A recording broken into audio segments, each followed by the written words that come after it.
आ गए हैं अपनी अगली क्लास में और लेते हैं पृष्ठ तनाव। ठीक, सेकंड बुक में चैप्टर थर्टिकल हैं, बड़े अच्छे हैं, छोटी छोटी सी परिभाषाएं हैं, छोटे छोटे से डेरिवेशन हैं। जब जब हम इसे सेकंड बुक को अपने जेई और नीट लेवल पे करते हैं, देखो ये थोड़ा सा इसको समझना है। या एक बड़ी प्रॉब्लम है कि जब मान लो हम इसे जेई नीट लेवल पे करते हैं तो हम इन चीज़ों को दोबारा पढ़ना चाहते हैं। ठीक, जबकि ये मान के चलिए अगर आपने 100% एनसीईआरटी कवर कर लिया, 100% एनसीईआरटी कवर कर लिया, ठीक, तो ऑलरेडी ये जेईई नीट हो चुका है आपका। दैट इज़ कि यहाँ सिलेबस में कुछ नहीं पढ़ना होगा आपको। आपको क्या करना है कि कुछ नए क्वेश्चन, कुछ नए सवाल जो है आपको प्रैक्टिस करने होते हैं। बस नए सवालों के अभ्यास करने होते हैं। बस जितना बढ़िया अभ्यास तुम कर लेते हो उतना अभ्यास तुम्हारा बढ़िया बढ़िया नंबर आ जाते हैं। एनसीईआरटी को 100% कवर कर लिया ना, तो 45 क्वेश्चन है फिजिक्स में। फिजिक्स में 45 क्वेश्चन आ रहे हैं पेपर में मेडिकल के, ठीक, 40 क्वेश्चन हो जाते हैं बड़े आराम से। अगर इतना काम कर लो, बहुत सारी चीज़ें कर रहे हैं, बहुत सारी किताब पढ़ रहे हैं, कोचिंग सेंटर वालों को जा जाके एक एक डेढ़ लाख रुपए दे रहे हैं लोग, और ये कुछ ये नहीं हो रहा है तो नहीं हो रहा है। अगर ये चीज़ नहीं की गई, 100% एनसीईआरटी नहीं की गई तो नहीं हो रहा है सिलेक्शन। साफ सुथरी बात है बिल्कुल। कोई इसमें कोई चैलेंज नहीं है, कोई चुनौती नहीं है, इसका कोई जवाब नहीं है। 100% एनसीईआरटी ही केवल आपको जेईई नीट में ले जा सकती है और इसका कोई उपाय नहीं है। कोई भी व्यक्ति, कोई भी बच्चा, कोई भी कोचिंग सेंटर कुछ भी चैलेंज नहीं कर सकते इस बात पर कि साहब इसके अलावा मैं कुछ कर सकता हूँ, कोई उपाय है मेरे पास। इसके अलावा कोई उपाय नहीं है। यही एक तरीका है। और जब यही एक तरीका है तो दैट इज़ कि चैप्टर को पूरा पढ़ लो, खत्म हो गई बात। उसके बाद प्रैक्टिस कर लो, सीधा रास्ता है। पूरे साल मेहनत करे जा रहे हैं, बहुत पढ़ रहे हैं, ये किताब पढ़ ली, वो किताब पढ़ ली, ये ले आए, वो ले आए, क्या करोगे तुम? तुम्हें पेपर देना है, दैट इज़ फॉर एडमिशन, कि तुम्हें एडमिशन चाहिए, तुम्हें दाखिला चाहिए, ठीक। और दाखिला तुम्हें उन व्यवस्थाओं में चाहिए जहाँ गवर्नमेंट की बुक चलती है, जहाँ सरकार फाइनल करती है कि साहब ये किताब लगेगी। तो फिर और किताबें क्यों पढ़ रहे हो? क्या करोगे उसका? सवाल यहाँ इस चीज़ का नहीं है। सवाल ये नहीं है कि जेईई नीट है दैट इज़ क्या क्या।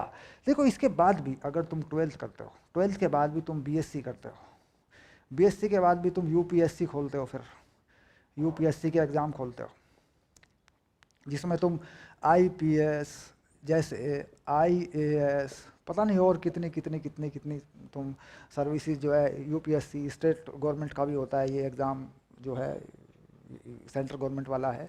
पता नहीं कितनी ग्रेजुएशन से जुड़ी हुई चीज़ें तुम पढ़ते हो। पता नहीं फिर आगे तुम क्या करते हो, तुम नेट करते हो, ठीक, और एमएससी पीएचडी वीएचडी पता नहीं कितनी चीज़ें तुम पढ़ते हो, सारे एंट्रेंस एग्ज़ाम तुम दे रहे होते हो।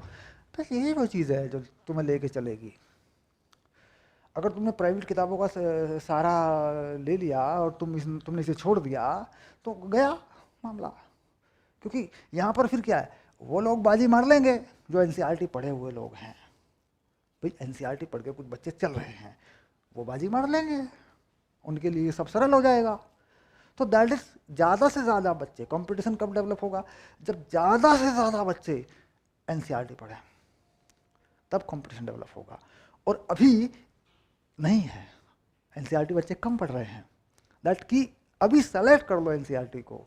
अभी एनसीईआरटी पे धीरे धीरे धीरे धीरे बच्चे आ रहे हैं, और एनसीईआरटी पे आने में आपको क्या लगता है, आने में 10 साल लग जाएंगे एनसीईआरटी पे आने में? क्योंकि धीरे धीरे अकल आती है लोगों को, लोग समझते ही नहीं, बच्चे समझना ही नहीं चाहते। तो इसलिए अभी मौका है, 100% एनसीईआरटी पढ़ लो, निकल जाओगे, श्योर, पक्की बात है।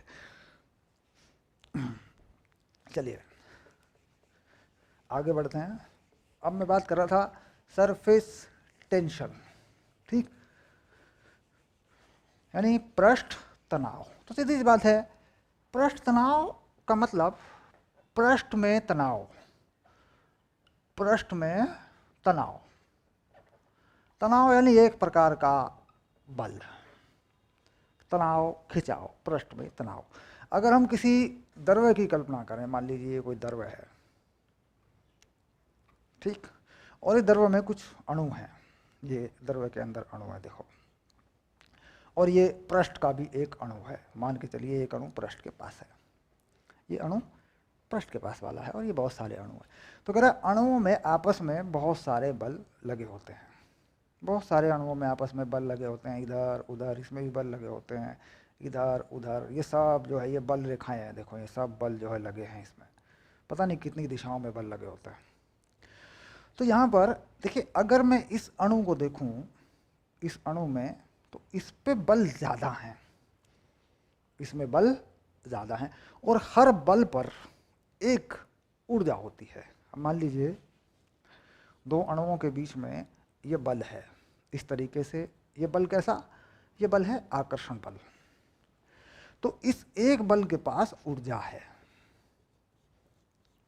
और यह ऊर्जा, इसे हम कहते हैं स्थितिज ऊर्जा, जो बलों के कारण बांध के रखती है उसे हम कहते हैं स्थितिज ऊर्जा।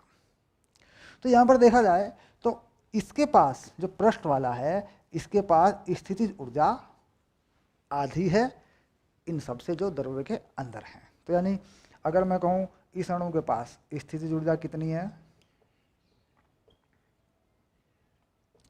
कह रहा इसके पास है साहब U0, तो इसके पास कितनी होगी U0/2 होगी। क्यों? क्योंकि इसमें आधा खाली है, ऊपर पृष्ठ के ऊपर की जगह खाली है, उसमें तो बल है नहीं, जबकि ये चारों तरफ से घिरे हुए हैं। तो हम आधी जगह हटा दें तो बल आधे हो गए या ऊर्जा आधी हो गई। तो ये अब यहाँ पर बात आता है कि दूसरा मैं अणु ले लूँ या एक अणु और ले लूँ। ठीक, अब देखिए इन दोनों में भी बल लगा है, अब में बल लगा है। अब यहाँ एक और ले लूँ पृष्ठ में, इसमें भी बल लगा है, देखिए ऐसे ये बल लगा दिए मैंने फटाफट पृष्ठ में।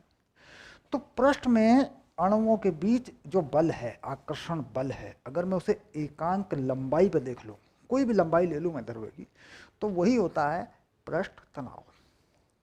यानी एकांक लंबाई पे, यूनिट लेंथ पे अणुओं के बीच आकर्षण बल होता है। ठीक, द्रव्य के पृष्ठ की एकांक लंबाई में अणुओं के बीच आकर्षण बल ही पृष्ठ तनाव होता है। और जो ऊर्जा होती है वह पृष्ठीय ऊर्जा होती है। अब देखो लिख देते हैं, किसी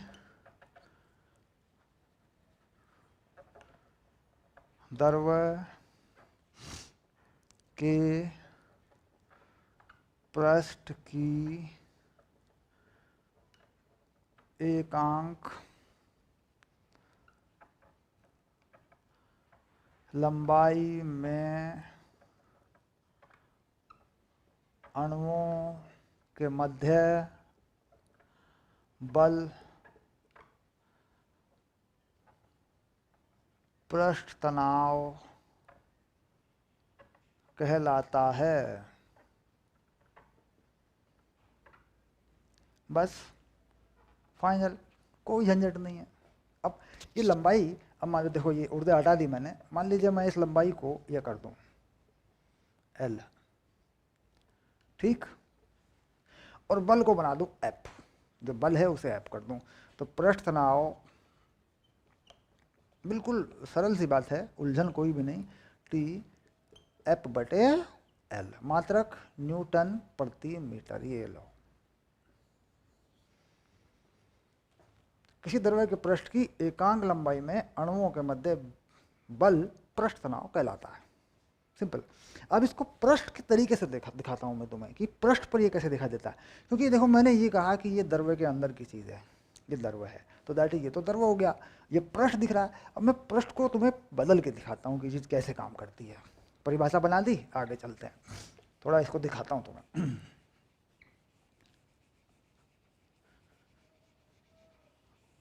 अब क्या करो, एक गिलास में पानी भर लो, कोई दिक्कत नहीं है, एक गिलास में पानी भर लो। ये मान लो गिलास बना लिया, इस गिलास में पानी भर लो, पानी में कुछ ऊपर का सरफेस ऐसा दिखा दो, ये देखो ऐसे, ठीक, ओके। और यहाँ इसमें कुछ अणु बना लो, पृष्ठ में अणु बना रहा हूँ, देखो कुछ अणु बना दिए, देखो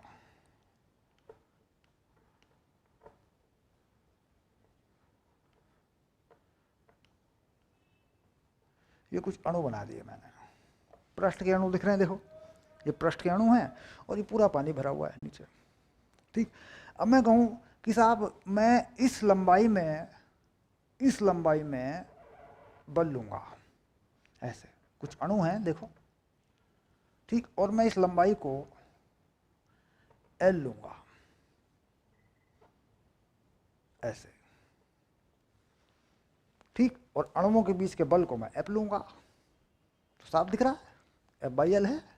अब कह रहे नहीं साहब मैं L इस तरफ से नहीं लूंगा, मैं इस तरफ से L नहीं लूंगा, मैं दूसरी तरफ से L लूंगा, मैं कोई और L लूंगा। देखो अब ये L देखो हटा रहा हूं मैं, ये L हटा रहा हूं मैं कोई और L लूंगा, ठीक, ये हटा दिया मैंने, एक L और लेके देखते हैं। कह रहा साहब मैं ये वाला L लूंगा इतना, ठीक, यहाँ पे कुछ अणु आएंगे ऐसे बना दिए देखो मैंने। कह रहा मैं इसको L लूंगा ऐसे, इन अणुओं के बीच यही है, तब भी यही है। अब लंबाई पृष्ठ में कहीं भी लो, कोई भी लंबाई ले लो।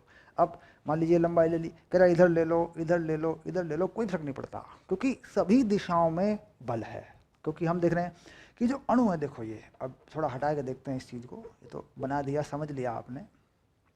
मान लीजिए बहुत सारे अणु है देखो, कोई अणु पृष्ठ में ऊपर से देखने पर मान लो ये अणु दिख रहे हैं मुझे, सपोज करो मैंने ऐसी आंख बनाई कि मुझे ये अणु दिख रहे हैं, सपोज करिए ये देखो ये अणु मुझे दिख रहे हैं ऐसे। देखो अणुओं में अनंत बल है। एक इसी अणु की बात करूं, देखो इस पर कितने बल हैं, इधर भी बल है, इधर भी बल है, इधर भी बल है, इधर भी बल है, देखो कितने सारे बल हैं। इस अणु की बात करूं तो सभी के अणुओं के दूसरे अपने पड़ोसी अणुओं के बहुत सारे बल हैं, ये देखो हैं। तो कोई भी लंबाई ले लो, इधर ले लो, इधर ले लो, इधर ले लो, कोई भी लंबाई ले लो, यानी इस पूरे तल में, इस पूरे पृष्ठ में तुम कोई लंबाई ले लो, ठीक। तो पृष्ठ की एक आंक लंबाई पे लगने वाला आकर्षण बल जो है वही पृष्ठ तनाव है, ठीक। ये पृष्ठ में है, और इस पृष्ठ में जो पृष्ठीय ऊर्जा है, इस पृष्ठ में जो पृष्ठीय ऊर्जा है, ठीक, वह ऊर्जा आप जान रहे हैं कि अंदर के अणुओं के हिसाब से या अंदर के अणु की तुलना में, मान लो कोई अणु इस गिलास में यहाँ अंदर है, इसके हिसाब से वो आधी है। और हमने देख लिया कि बलों की संख्या जो है आधी हो रही है। नीचे की तरफ तो बल लगे हैं लेकिन ऊपर गायब है, ऊपर नहीं है। तो पृष्ठीय ऊर्जा पृष्ठ के अणुओं में कम है, यानी आधी है, जबकि द्रव्य के अंदर के अणुओं के पास ऊर्जा ज़्यादा है। और यह ऊर्जा स्थिर ऊर्जा है और आकर्षण बलों के कारण है। दो बातें क्लियर हुई। अब इसके बाद आगे चलते हैं। पृष्ठीय ऊर्जा क्या होती है? पृष्ठीय ऊर्जा किसी भी द्रव की पृष्ठीय ऊर्जा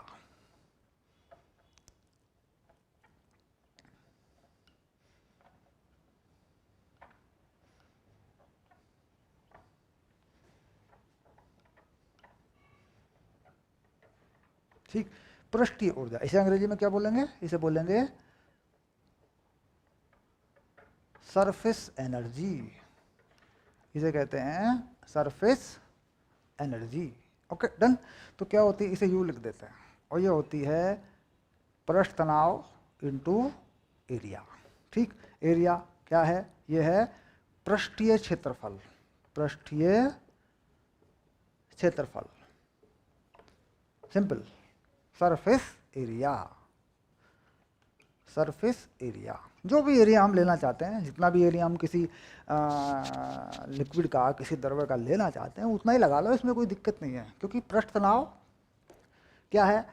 पृष्ठीय ऊर्जा एकांक क्षेत्रफल में। पृष्ठ तनाव की दूसरी परिभाषा है, देखो पृष्ठ तनाव की दूसरी परिभाषा क्या होगी? ये आ गई, ये आ गई। एकांक क्षेत्रफल में पृष्ठीय ऊर्जा, एकांक क्षेत्रफल की पृष्ठीय ऊर्जा, बस यही है पृष्ठ तनाव। पृष्ठीय ऊर्जा एकांक क्षेत्रफल में, तो पृष्ठीय ऊर्जा एकांक क्षेत्रफल में भी पृष्ठ तनाव की ही परिभाषा है। और जितना पृष्ठ का क्षेत्रफल बनाते जाओगे उतना ही पृष्ठीय ऊर्जा बढ़ती जाएगी। अब क्लियर होगी बात? हटा देते हैं, हटा लो इसको, सिंपल सी बात है। अब जैसे मान लीजिए मैं यहां पर एक पानी की बूंद बना देता हूं। पहले लेता हूं मुक्त आकाश, मुक्त आकाश, जहाँ पे कुछ नहीं है, वायुमंडल नहीं है, वायुमंडल रहित स्थान जहाँ पे कुछ नहीं है, कोई वायुमंडल नहीं है, कोई गुरुत्व त्वरण नहीं, कुछ भी नहीं है, बिल्कुल मुक्त आकाश है। अब मैं यहाँ पे एक पानी की बूंद लेता हूँ, ऐसे, ये क्या ली मैंने, पानी की बूंद।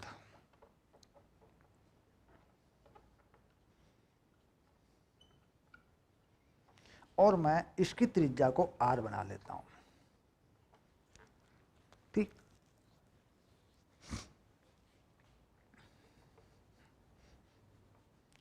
तो इस बूंद का आकार स्वतः ही गोलीय हो जाएगा, बूंद का आकार स्वतः ही गोलीय हो जाएगा। क्यों? क्योंकि देखो ऐसा होता है, मान लीजिए पानी का पृष्ठ तनाव T है, और जो एरिया है ये एरिया कम से कम होना चाहिए, कम से कम होना चाहिए, ताकि U का मान कम से कम हो सके, ठीक। यानी स्थिर ऊर्जा कम से कम हो सके। स्थिर ऊर्जा कम से कम जहाँ होती है वहाँ साम्य अवस्था बनती है, साम्य अवस्था की तरफ बढ़ता है निकाय या व्यवस्था या जो भी है, क्योंकि बल कम से कम होते हैं, आकर्षण बल कम से कम होंगे तो स्थिर ऊर्जा भी कम से कम होगी। तो आकर्षण बल कम से कम करते रहो ताकि अणु आपस में कैसी कैसी आकृति बना लेंगे, गोलीय। क्योंकि हम जानते हैं किसी भी आयतन के लिए गोले का क्षेत्रफल, गोले का गोलीय क्षेत्रफल वो कितना होता है, ये होता है 4πr², यही कम से कम होता है। तो कोई भी द्रव्य अगर मुक्त अवस्था में हो तो उसकी आकृति कैसी होती है, गोलीय होती है। क्यों होती है? पृष्ठ तनाव के कारण हो जाती है। पृष्ठ तनाव के कारण क्यों हो जाती है? क्योंकि गोले का पृष्ठ का क्षेत्रफल किसी भी आयतन के लिए कम से कम होता है, ठीक। क्यों हो जाता है ऐसा? क्योंकि पृष्ठीय ऊर्जा कम से कम करनी होती है। पृष्ठीय ऊर्जा कम से कम क्यों करनी होती है? क्योंकि आकर्षण बल, अणुओं के बीच आकर्षण बल एक साम्य अवस्था स्थापित करते हैं, कम से कम बल लगा लेते हैं, तो ऐसी स्थिति पैदा हो जाती है। तो इसका मतलब कोई भी द्रव्य अपने आप में अकेला स्वतंत्र फ्री होगा तो उसकी आकृति कैसी होगी, गोलीय हो जाएगी। तो ये पृष्ठीय ऊर्जा का यह कॉन्सेप्ट है। अब कितनी पृष्ठीय ऊर्जा होगी, अगर मैं इसकी पृष्ठीय ऊर्जा की बात करूं तो कितनी पृष्ठीय ऊर्जा होगी, तो देखो लगा लो फॉर्मूला। अब ये गोल है, गोलीय आ गई है, तो इसकी पृष्ठीय ऊर्जा होगी,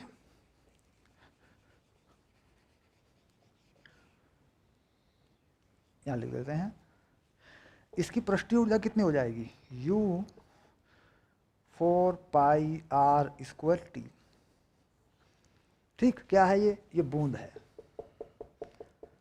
पानी की बूंद है या किसी भी द्रव्य की बूंद है, जिसमें ये T क्या है, उसका पृष्ठ तनाव है, जो भी होता होगा द्रव्य का पृष्ठ तनाव, और ये उसकी त्रिज्या है, नहीं ये उसका क्षेत्रफल है, ठीक। अब ये बूंद की देखिए, अब लेते हैं साबुन का बुलबुला, अब लेते हैं मुक्त आकाश में साबुन का बुलबुला,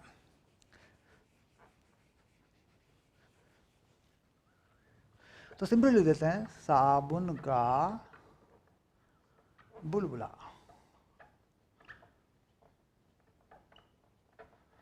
जिसे कह सकते हो सॉप बबल, ठीक। अब सॉप बबल में देखें तो कुछ इस तरह का मामला होता है, ये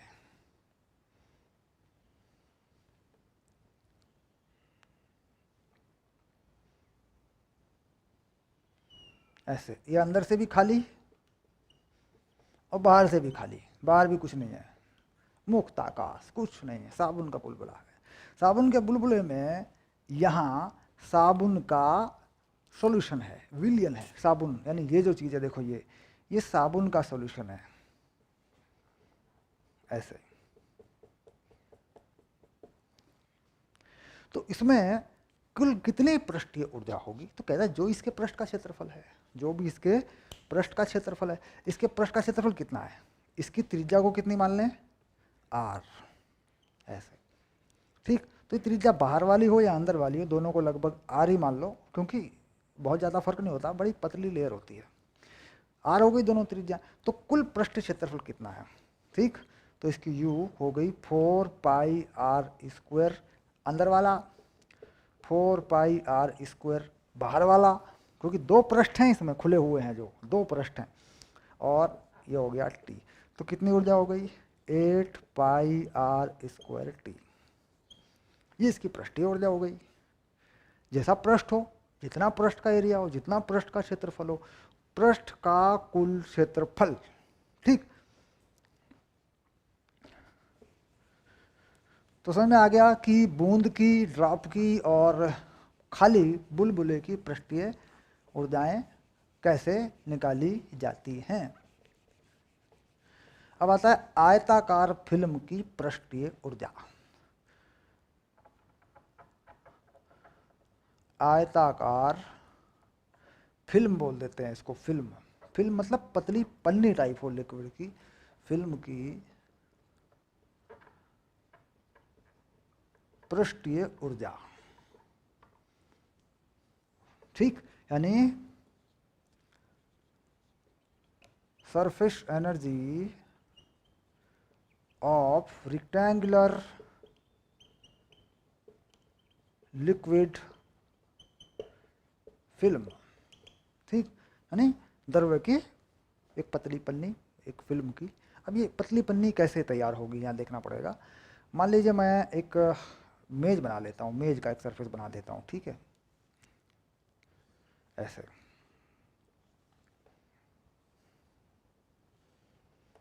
देखिए ये मैंने बना दिया एक मेज का सरफेस, ऐसा मैंने बना दिया लगभग लगभग, जिससे कि हमें अनुमान हो जाए।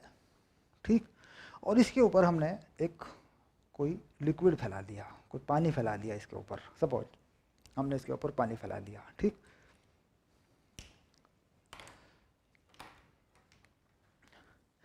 अब ये जो है, ये देखिए, ये क्या है? ये है द्रव्य की परत, जिसे हम फिल्म कह रहे हैं। द्रव्य की परत है, इसमें ये द्रव्य है, ये पूरा का पूरा ये द्रव्य है। देखो ये जो है, ये चीज़ द्रव्य है। देखो ये द्रव्य की परत है पूरी की पूरी, है ना? समझ में आ रहा होगा? अब तो सब दिख ही गया होगा, पानी टाइप बना दिया मैंने इसे। ये देखो ये जो ये द्रव्य की पूरी परत है, ये देखो ये रही। ठीक, अब इसका जो क्षेत्रफल है वो मुझे बताना पड़ेगा, कुल क्षेत्रफल मुझे बताना पड़ेगा। ठीक, तो कुल क्षेत्रफल क्या हो गया? एक इसके ऊपर का हो गया क्षेत्रफल, एक इसके नीचे का हो गया। कोई द्रव्य की परत है, उसके नीचे भी एक क्षेत्रफल है और ऊपर ऊपर भी क्षेत्रफल है। मान लीजिए ये मान लीजिए परत है, मान लीजिए ये परत है, इसके परत का इधर तुम्हारी तरफ भी एक क्षेत्रफल है और दूसरी तरफ भी है। ठीक, तो कुल मिला के बात समझ में आ गई। तो कितना हो गया? इसकी एनर्जी बन गई 2TA, यानी परत के ऊपर का क्षेत्रफल, परत के नीचे का क्षेत्रफल। परत के नीचे का क्षेत्रफल तुम्हें नहीं दिख रहा है, वो इस मेज के संपर्क में है, लेकिन वह भी पृष्ठ का क्षेत्रफल है। ठीक, कंफ्यूज नहीं होना, वह भी क्षेत्रफल है। सारा पृष्ठ क्षेत्रफल लगता है हमेशा। ठीक, अब देखो दूसरा उदाहरण देता हूं।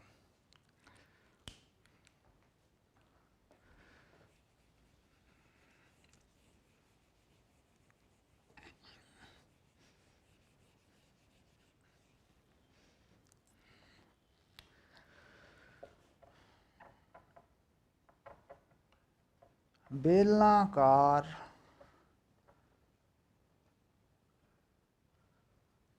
गिलास में भरे पानी की पृष्ठीय ऊर्जा।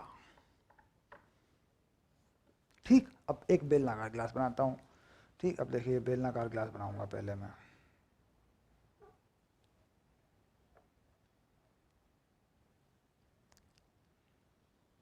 ये मैंने गिलास बनाया, देखो।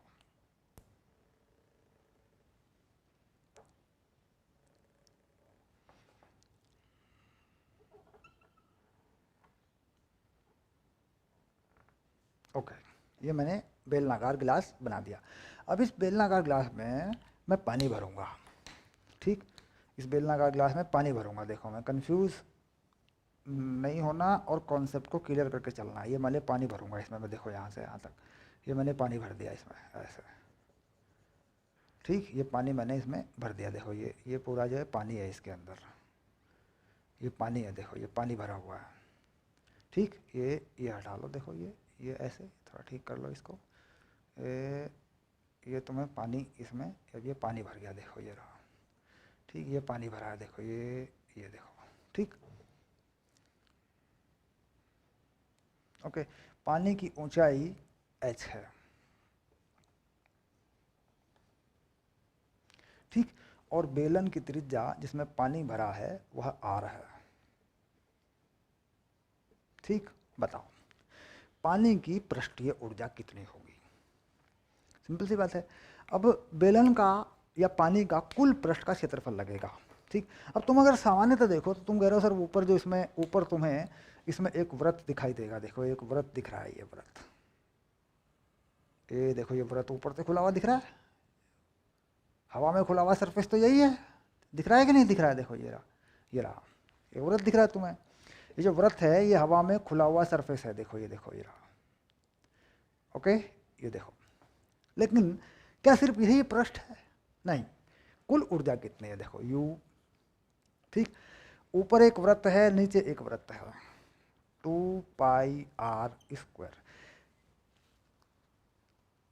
पृष्ठ का क्षेत्रफल है, कर्व सरफेस एरिया, ठीक, वो कितना होता है 2πrh, ठीक, पृष्ठीय क्षेत्रफल जिसे हम कहते हैं, ये कुल है और ये है T से मल्टीप्लाई।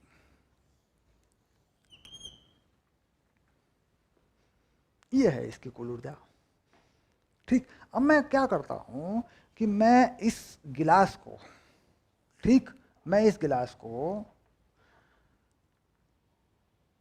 जो है मुक्त आकाश में लेके जाता हूं, मुक्त आकाश में पानी को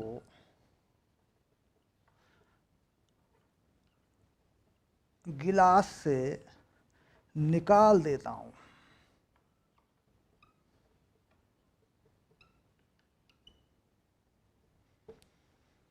पानी को आकाश से मतलब गिलास से निकाल देता हूं, मुक्त आकाश में जाके फ्री स्पेस में जाता हूं और इस पानी को गिलास से निकाल देता हूं। वहां पर यह पानी एक गोलाकार आकृति को ग्रहण करेगा। वहां पर क्या करेगा? देखो अभी यहाँ पे इतना है, तो वहां पर ये पानी क्या करेगा? मुक्त आकाश में जाने पर, मुक्त आकाश में जाने पर आकाश में गिलास का पानी गिलास से बाहर निकाल दिया जाए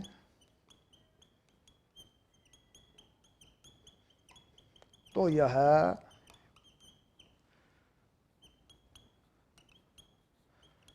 गोलीय आकृति ग्रहण करेगा। पक्की बात है, क्योंकि सरफेस एनर्जी क्या कह रही है, सरफेस टेंशन क्या कह रही है, साहब कम से कम क्षेत्रफल लेना पड़ेगा। और किसी भी आयतन के लिए कम से कम क्षेत्रफल कितना होगा? किसी भी आयतन के लिए कम से कम क्षेत्रफल कितना? गोले का होगा। तो ये मैं इसे आकाश में ले गया, मुक्त आकाश में, फ्री स्पेस में, वहाँ कुछ भी नहीं है, मैंने इसे निकाल दिया इसमें से, ठीक, निकाल के बाहर कर दिया और मैं अलग हो गया बिल्कुल। तो ये पानी गोलाकार आकृति ग्रहण करेगा, ठीक। क्या होगा? इससे इसका पृष्ठ का क्षेत्रफल घटेगा। अब देखो इससे आगे की लाइन लिख रहा हूं मैं, अब इसे मुक्त आकाश में ले गया मैं, ठीक। तो ये पानी एक गोलाकार आकृति ग्रहण करेगा जिसकी त्रिज्या मैंने r मान ली, ठीक। ये पानी मुक्त आकाश में हो गया, ठीक। ये हम चले गए मुक्त आकाश में, वही गिलास का पानी है, वही गिलास का पानी है, वही गिलास का, कितनी त्रिज्या हो गई? r। तो इससे जिससे पानी का पृष्ठीय क्षेत्रफल घटेगा। परिणाम स्वरूप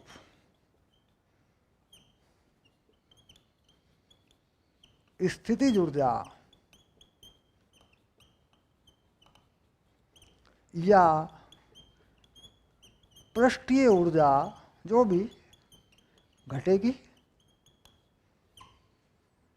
भाई ये अभी तो इतने है, देखो जब ग्लास में था पानी तब तो इतनी थी, अब घटेगी क्योंकि पृष्ठीय क्षेत्रफल घटेगा। तो इससे क्या होगा, कितना पृष्ठीय क्षेत्रफल हो जाएगा, आयतन तो वही है तो आयतन से निकाल सकते हैं। अब देखो, अब ऐसे केस में हम यहाँ से इस r का मान निकाल सकते हैं। देखो यहाँ पे बेलन का आयतन कितना था, पाई आर स्क्वायर एच, अब कितना हो गया 4/3 पाई आर क्यूब, ये आयतन है। तो इससे r का मान मिल जाएगा, r का मान तो आ जाएगा, तो पता भी लग गया कि भाई r कम हो गया। तो क्या होगा, पृष्ठीय ऊर्जा घटेगी। तो यानी ये बात समझ में आ गई कि दरअसल कौन सा पृष्ठ का क्षेत्रफल कौन से वाला लगता है, ये बात पक्की हो गई है। ठीक, सिर्फ वो नहीं लगता जो हवा में दिख रहा है, बल्कि वो सारा लगता है, टोटल पृष्ठ कवर करना पड़ता है। ठीक, तो बात समझ में आ गई, क्लियर हो गया कॉन्सेप्ट, पृष्ठीय क्षेत्रफल का फंडा क्लियर हो गया। आगे चलते हैं।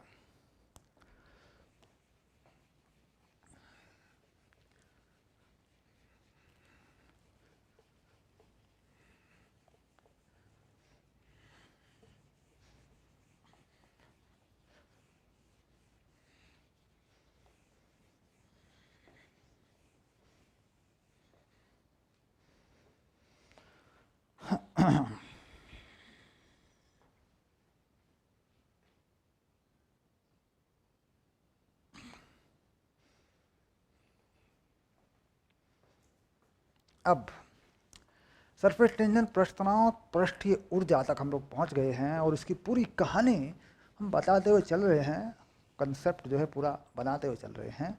अब आता है पृष्ठ तनाव द्वारा किया गया कार्य, यानी work done by surface tension, work done by surface tension. ठीक, सिंपल सी बात है। अब work done by surface tension क्या है, W। ठीक, ये क्या होता है, डेल्टा U। डेल्टा ई क्या है, पृष्ठीय ऊर्जा में परिवर्तन। ठीक, पृष्ठीय ऊर्जा में परिवर्तन। ठीक, कैसा, ध्यान रखना है, U प्रारंभिक, ये उल्टा है फार्मूला, प्रारंभिक है ना,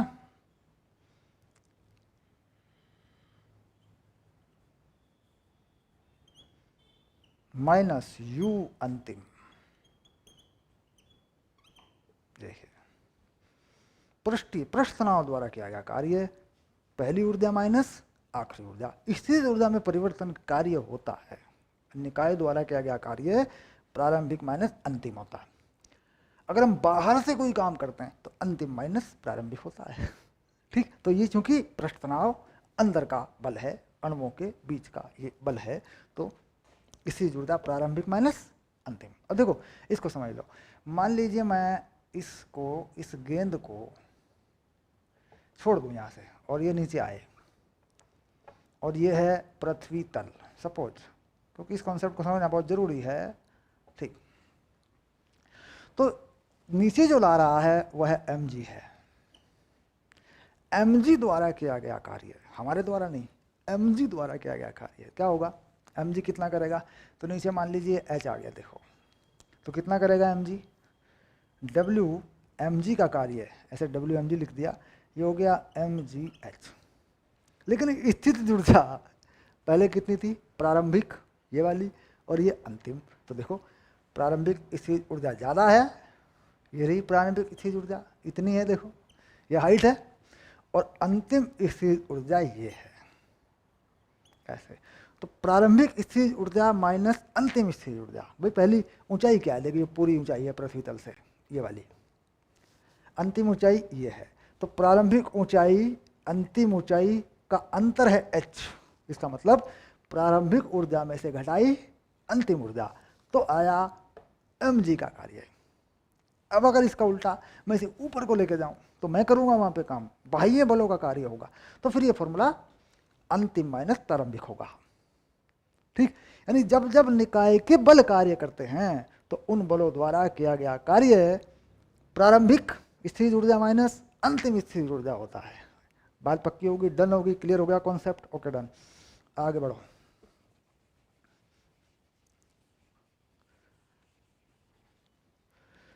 शाबाश, work done by surface tension ये रहा।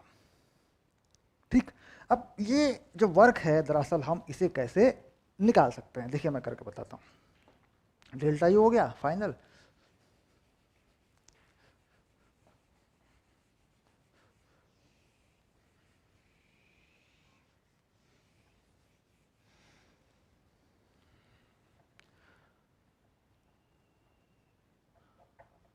बरसात की एक बूंद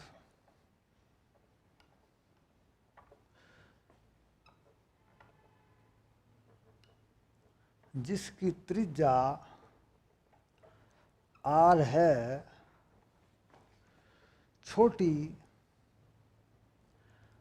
8 बूंदों में टूट जाती है।